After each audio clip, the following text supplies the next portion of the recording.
Well, good morning. The budget is back in balance for the first time in 11 years. The Australian economy is strong and ready for the challenges ahead. As a result of the Morrison government's economic plan and responsible economic management, the underlying cash balance in the final budget outcome for the 2018-19 year is $13.8 billion better than estimated at the time of the 2018-19 budget. The deficit of $690 million represents 0.0% of gross domestic product. A growing economy with more jobs and a stronger terms of trade than anticipated at the time of the 2018-19 budget has driven total receipts $11.5 billion higher, with payments $6.6 billion lower than expected at the time of the 2018-19 budget. Employment growth far exceeded expectations at the time of delivering the 2018-19 budget in May 2018. With about 300,000 additional jobs created in 2018-19, employment grew by 2.6%, well above the 1.5% growth forecast in the 2018-19 budget. More than 9 out of 10 jobs created in the last year were in full-time employment, with the proportion of those of working age in welfare now at its lowest level in 30 years. More jobs drives increases in revenue, as well as lower payments, with individual tax receipts up $5.7 billion compared to the 2018-19 budget forecast. Our strong fiscal management has put the budget on a sustainable trajectory, ensuring that we can guarantee the essential services that Australians need and deserve. The 2018-19 final budget outcome shows that we have kept spending as a share of GDP at 24.6%, below the long-run average of 24.7% for the second consecutive year, while also providing record levels of investment in essential services like hospitals, schools and aged care. In 2018-19, our total funding for health reached a record $80.2 billion, $4.2 billion more than we provided in 17-18 and around $19 billion more than was provided in 2012-13 before we came to government. There is also a record investment of around $20 billion in Australian schools, $1.7 billion more than what we provided in 17-18 and around $7 billion more than 2012-13. There is also record investment in aged care, $19.8 billion, $2 billion more than we provided in the 2017-18 and increasing from $12.8 billion that was provided in 12-13. Spending on the NDIS more than doubled in 2018-19 compared to the previous year, going from $4 billion in 2017-18 to $8.5 billion in 2018-19. These outcomes demonstrate that the government's economic plan is working and confirm that the budget is back on track and will be back in the black for the 2019-20 year. Importantly, Australia has completed its 28th consecutive year of economic growth and maintained its AAA credit rating, with more than 1.4 million new jobs having been created since we came to government. Today's outcome reflects the number of people in jobs and an economy which is benefiting from the free trade agreements that we have negotiated over the last 6 years. Our FTAs, combined with strong prices for our key commodities, has seen the current account move into surplus for the first time since 1975. Nominal GDP grew by 5.3% in 2018-19, which was significantly stronger than the 2018-19 budget forecast of 3.75%. This was the result of stronger than expected employment growth and higher than assumed prices for key commodities. The final budget outcome for 2018-19 further demonstrates that the government's economic plan is working to create more jobs and to ensure that Australians get the essential services they rely on. In the year ahead, the economy will continue to be supported by the government's economic plan as outlined in this year's budget, including the largest tax cuts in more than 2 decades and our $100 billion 10-year pipeline of infrastructure spending. Thank you. Matthias. Thank you, Treasurer. Our efforts to keep the economy growing and to create more jobs despite headwinds and our efforts to control expenditure growth are the reasons why we have achieved a balanced budget position in 2018-19. And they're also the reasons why the budget will return to surplus in 2019-20. This is the third year in a row that the underlying cash balance in the final budget outcome is materially better than forecast at budget. As the Treasurer has indicated, over the past 3 years, the final underlying cash balance outcome was $37 billion better than forecast at budget. Over the last 3 Labor budgets, the budget bottom line deteriorated by a staggering $70 billion compared to Labor's original budget estimates. We turned the deteriorating budget trajectory we inherited from Labor into an improving budget trajectory. We kept spending as a share of GDP at 24.6%, below the long-run average of 24.7% for the second year in a row. And this is also the fifth year in a row, 5 out of 5, that the employment growth outcome is better than the employment growth forecast at budget time. 2.7% employment growth last year, followed by 2.6% employment growth this year, well above the 1.5% employment growth forecast at budget time and well above the 1.9% employment growth long-term average. Stronger employment growth means more personal income tax revenue for government without the need to increase taxes. It also means lower payments on welfare. I'm going to go into a bit more detail in relation to the NDIS. In 2018-19, we have continued to implement a transition from a state-based block funding arrangement for disability services providers to a national demand-driven disability insurance scheme. In 2018-19, an additional 115,000 Australians transitioned to the NDIS, taking the total number of participants to about 300,000 by the end of June 2019. We expect that around 500,000 Australians with disability will benefit from the NDIS over the next 5 years. Importantly, spending on the NDIS more than doubled in 2018-19 compared to the previous year. It went from $4 billion in 2017-18 to $8.5 billion in just 1 year, and it is expected to increase from $8.5 billion to $14.3 billion this financial year. We did not reach the assumed expenditure estimate of $13.1 billion, which assumed that spending would more than triple from 17-18 to 18-19, which had effectively been locked into the budget trajectory before we came into government. This is in part because of the delays in some of the states coming on board, and also because it has taken a bit more time for the service provider market to develop sufficiently to meet the available demand.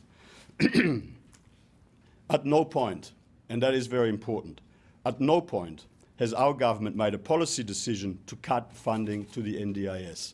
The fiscal outlook, the fiscal outcome as reflected in the final budget outcome as far as NDIS payments are concerned are a reflection of the actual utilisation in the context of the pace of the transition to the full rollout of the NDIS. We remain fully committed to the NDIS, to fully funding our share, and once fully transitioned, to meet and fund all of the demand for NDIS services and support across the Australian community. Most of the estimates variations for 2018-19 in relation to the NDIS were announced at the time of MAIFO last year and at budget earlier this year. Importantly, as well as a reduction in federal payments, which you can see on page 6 of the final budget outcome, there has been a related and consequential $1.2 billion reduction in receipts for the federal government from the states and territories, reflecting lower than assumed state and territory payments into the scheme. So in conclusion, our improved budget position puts us into a stronger, better position to guarantee the essential services Australians rely on. The 2018-19 final budget outcome confirms that we have provided record funding for hospitals, schools, aged care and disability services. The final budget outcome shows how we are delivering on our commitments and continuing to focus on building a stronger economy and bringing the budget back to surplus and without increasing taxes. In fact, moving forward by cutting personal income taxes by more than $300 billion over the decade ahead. Any questions? David Smith. Just on the NDIS underspend, $4.6 billion, instead of returning that to consolidated revenue, shouldn't that go into disability services in some way? Well, ultimately, 100% of the demand in the community will be met. I mean, this is, across the budget, across all of the demand-driven programs, whether it is the pharmaceutical benefit scheme, whether it's hospitals, whether it's aged care, whether it's the NDIS, whether it's the pension, the government will cover the cost of the demand that is there to its fullest extent. It makes absolutely no sense to put money aside when the money will be there. Like, essentially, in any budget, and at any budget updates, you've got movements up and down. You've got demand that is higher than expected, and you'll have to pay more. Sometimes you've got demand that is lower than expected. The situation of the NDIS is a bit unique because we're going through a massive transition. We're going through a transition from a state-based block funding arrangement where, quite frankly, there was a lot of unmet demand and a lot of inadequate support for Australians with a disability, to a situation where every Australian ultimately who has a demand for disability services support will receive that support tailored to their needs. So they don't need this money, is your message? People with a disability. The money, well, the message is this. We are continuing to implement the NDIS as fast as we can. That relies on the cooperation with the states and territories, and sadly some of the states and territories came on board more slowly than we would have liked, but it also means that in the provider market there's got to be sufficient service capacity in the provider market across the Australian community to meet that increased demand that we can then pay for. David, can I just add? So can I just add to that and just say, we have seen 115,000 people come onto the NDIS in the last year. Now, 90,000 of that 300,000 people that are on the NDIS today hadn't received support before. We've seen a tenfold increase in the last 3 years as the NDIS has transitioned. Every single cent of demand under the NDIS will be met by this government. Now, I want to point out that when it comes to demand-driven programs and estimate variations, you'll see in this document that we've spent an extra $700 million on the PBS that we thought we weren't going to actually spend. In the budget that I handed down in April, we announced $1.9 billion extra for hospitals because, again, that was a demand-driven program. And I point out that just as there's been estimate variations for us, there's also been estimate variations for Labor. And in Labor's last budget, they had estimate variations of $500 million for carers and $400 million for veterans. And in their last MyEFO, they had estimate variations of $1.5 billion for schools and $1.5 billion less for hospitals. The estimate variations are taken into account, Treasurer, but aren't you essentially conceding that the bottom line has been improved by a smaller than expected expenditure on the NDIS? You're confirming. No, what I'm saying to you is the story out of today in relation to this improved budget bottom line, a $13.8 billion improvement on what was forecast when the budget was first handed down for 2018-19, and a $3.5 billion improvement on what I announced in April. The story today is the 100,000 extra people in jobs. The fact that the participation rate is now higher when we're doing the final budget outcome than it was when we announced the budget in May 2018. And if you look at the receipts side, where we've seen $11.5 billion higher in receipts, the bulk of that has actually come from individual personal income tax receipts, not company tax receipts. You know, the Labor Party goes on about the iron ore prices. Sure, terms of trade have helped with the bottom line. Nothing like they were helping with Labor when they had $180+ iron ore. But the real story today is how more people in jobs and less people on welfare has driven higher receipts and lower payments as a result. Despite the final budget outcome, you've got real GDP at 1.9%, down from a 3% forecast, household consumption down, dwelling investment down, business investment down, and indirect taxation revenue down $5 billion. Doesn't that disprove your assertion that everything's tickety-boo in the economy? Can I just say, what we've announced is, nominal GDP is above what was forecast. Significantly. Okay, and the Australian economy continues to grow, and as the Prime Minister, the Finance Minister and I have said, look internationally, big economies like Germany, the UK, Sweden, Singapore, Hong Kong and others experienced negative economic growth in the June quarter. We continued to grow, and unemployment is now at 5.2%. We'll get some labour force numbers today, so we'll see what happens there. But unemployment was 5.7% when we came to government. It's now 5.2%. And the real strength of the economy has come from that strong labour market, which the RBA governor has actually talked about himself. So You've generally done a good job restraining spending over the last few years, but real spending growth blew out by 3.9% in the last year, funnily enough in an election year. What drove that, and also what guarantees do you have that spending growth will get back under control in the years going forward? Well, spending growth is forecast to be at a record low of 1.3% over the forward estimates periods of 2019-20. And as I've indicated in my opening remarks, spending as a share of the economy is at 24.6%. Below the long-run average. When we came into government, we inherited a spending growth trajectory that was taking us to 26.5% by 23-24 and rising. We brought that down to 24.6% as a share of the economy. So we do have spending growth under control. But obviously, in the context of the 18-19 financial year, we did face a series of challenges, including challenges related to the floods in North Queensland and a whole range of other events. I mean, you'd expect a government, a responsible government, to deal with these challenges, when they occur. I just want to go back to something that Sarah touched upon. You've got a lift in corporate taxation, you've got a strong lift in PAYG, but household spending through GST is $4 billion lower than what you projected a year ago. How do you reconcile the fact you've got more people in work, but they're spending far less? Well, obviously we want household consumption to be higher, Shane, and as you know, household consumption is 60% of GDP.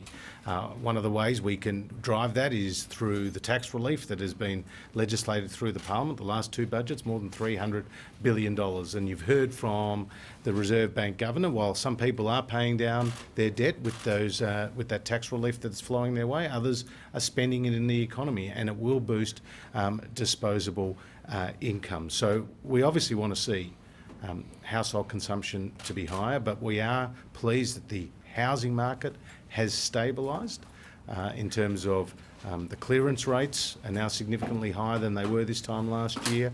Prices in the key markets of Sydney and Melbourne have lifted, and the benefit of the 50 basis point rate cut was not fully seen in the June quarter, and obviously will be seen more in the September quarter, so too with the tax cuts and of course the infrastructure spending. So we are taking action to lift household consumption, but there's also uncertainty out there, and I don't think anyone wants to overlook that fact. There is uncertainty, particularly in the global economic outlook, and that impacts on investment decisions here at home. You've got a bit more room to move in the budget. These are better results than were projected. Is there scope to do something about consumption to get a bit of stimulus, boost New Start, a bit more infrastructure spending, anything like that? Well, the Reserve Bank Governor hasn't called specifically for stimulus. What he has said is that we need to maintain a continuous pipeline of infrastructure projects, which we are doing, and the Prime Minister has written to state premiers, and we are prepared to consider where appropriate, if it's possible and not running into capacity constraints which are real, possibly bringing forward some infrastructure projects. But the reality is the tax cuts are very significant. They're making their way into the pockets of hardworking Australians, more than $16 billion already, and as well as the other initiatives. Why not adopt Jim Chalmers' suggestion of bringing forward the stage 2 tax cuts? You're a Liberal government. You're meant to stand for lower taxes. Well, I have to say, Jim Chalmers, right, is calling on us to bring forward tax cuts that he opposed. I mean, he called them offensive. You had Chris Bowen saying they were reckless, and Labor Party fought us every step of the way when it came to our tax cuts. And we know that they took to the Australian people just months ago $387 billion of higher taxes. Could you imagine what retirees and homeowners and renters and people with superannuation will be doing with their consumption today if this Parliament was debating Labor's high taxing agenda? And I mean, the important point is here, we are making responsible decisions. We are delivering lower taxes, in phasing them in a way that is affordable in the budget. We are obviously making decisions on the spending and the revenue side of the budget in a considered fashion. I mean, the Labor Party jumps to one side, from one side to the other, every 5 minutes. They went to the election with $387 billion in higher taxes, and all of a sudden they want people to believe that they're in favour of lower taxes. They went to the last election to argue that the prescription for dealing with the global economic headwinds the Australian economy was facing was to increase the personal income tax burden as well as increasing a whole series of other taxes. And all of a sudden now, the same guy that was part of the economic team before the election is saying, oh, we should do more of what the government is proposing to do sooner. Well, the truth is, we are making responsible decisions that are carefully calibrated to ensure that we can both deliver a stronger economy into the future, as well as making sure that our budget is on a sustainable and trajectory for the future as well. Okay. Treasurer, given the government's desire to hang on to that budget surplus for next year, are you in a financial fiscal position to bring forward infrastructure spending? No, we've got a $100 billion 10-year pipeline with very significant projects now underway, and there are also capacity constraints.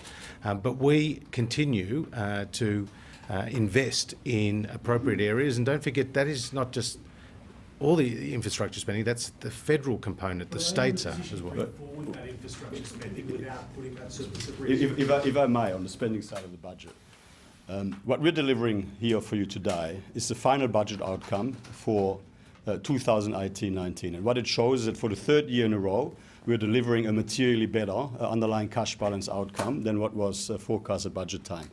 Yeah. Any policy decisions that the government will make in the future in relation to either spending or taxes will be reflected in the mid-year economic and fiscal outlook in December or in the budget delivered in May next year. We're not here to deliver the next budget for you, but we look forward to having you at this press conference when we do. Yeah. You say that the main story here is that extra 100,000 people in jobs and the contribution that has made to the improved bottom line. But do you concede that has only added $3 billion to this result, whereas we're seeing a bigger impact from the underspend on the NDIS? No, firstly, there's 300,000 people who found a job in that 18-19 year, 100,000 more than we actually expected, and that the participation rate was higher than what we had expected. Now, the receipts side is $11.5 billion higher, and that is a combination of both company tax receipts, which were up $4.6 billion, and individual tax receipts, which were up $5.7 billion. One of the reasons why our company tax receipts have gone up, and one of the reasons why we are having a strong economy, is because we've entered into these free trade agreements with the biggest markets in our region, Japan, China, Korea.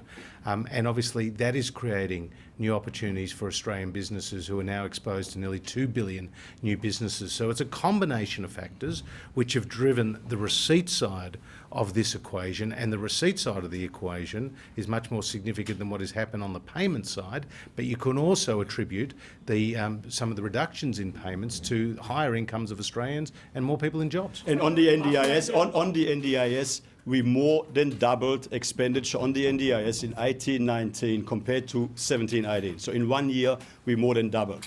What we didn't do, because the transition to the NDIS wasn't at that stage, we didn't more than triple spending as was assumed based on the assumptions that we inherited. On the company tax side, $4.5 billion, people are going to say, and they're going to want to know, how much of that is due to the higher iron ore price than assumed a year ago in last year's May budget? Well, as you know, we had a very flat iron ore price and conservative assumption of $55. Now, over the last 3 years, we have averaged an iron ore price of $65. Now, I hear the Labor Party saying, "Oh, this is all due to iron ore prices."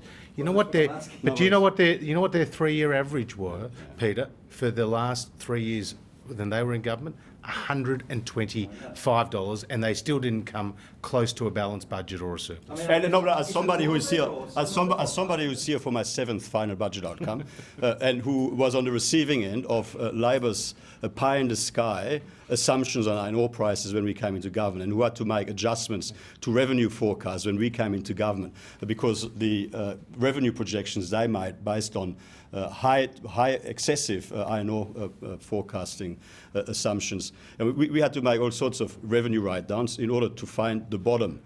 Now, when we came into government, the iron ore price assumption we inherited was $120 a tonne. At every budget and budget update subsequently, for a number of years, we had to adjust that down. What we now have in our budget is a responsible, credible forecasting assumption, which is why under our government compared to the Labor government, we are, of course, performing on the upside compared to forecast when it comes to the actual. So the actual number is $72 was our average iron ore price in 18-19. We had a flat number of 55 in the budget, and as you can see, company tax receipts have been up by 4.6 billion. And obviously a part of that, well, 4.6 was our 4.6 was our company tax, and obviously it's a combination. We can break down those numbers, but the combination of company tax receipts being higher is of creating more opportunities for our exporters, so increasing the volume of our exports, but also an improved terms of trade. But Peter, it's really important here, right, to understand that we have been conservative with our iron ore price assumptions, unlike our predecessors. Thank you. And unlike our predecessors, we have have seen more moderate iron ore prices than they did, as well as having more conservative assumptions in the budget. But the real story is on the individual tax Can I receipts. just quickly ask about the debt figures? Because one of the Sure. things you guys like to talk about a lot is how you pay down Labor's debt. Now, since 2012-13, debt has gone from 10% of GDP to 20% of GDP, and interest repayments are $15 billion. Why has debt increased so much? And isn't it the case that you're not paying down Labor's debt, you're increasing the debt? We inherited a forward trajectory which was not only in deep deficit but deteriorating. We've been able to turn that situation right. We're now in balance. You only pay down debt once you're in surplus. I mean, having said that, I mean, the borrowing requirements in net debt terms have reduced in the 18-19 financial year. The reason why there's been an uptick in net debt is because of the valuation in relation to the government securities, and that's essentially, that is an adjustment that is not based on borrowing needs, it's based on what is happening with the valuation of government securities. Thank you.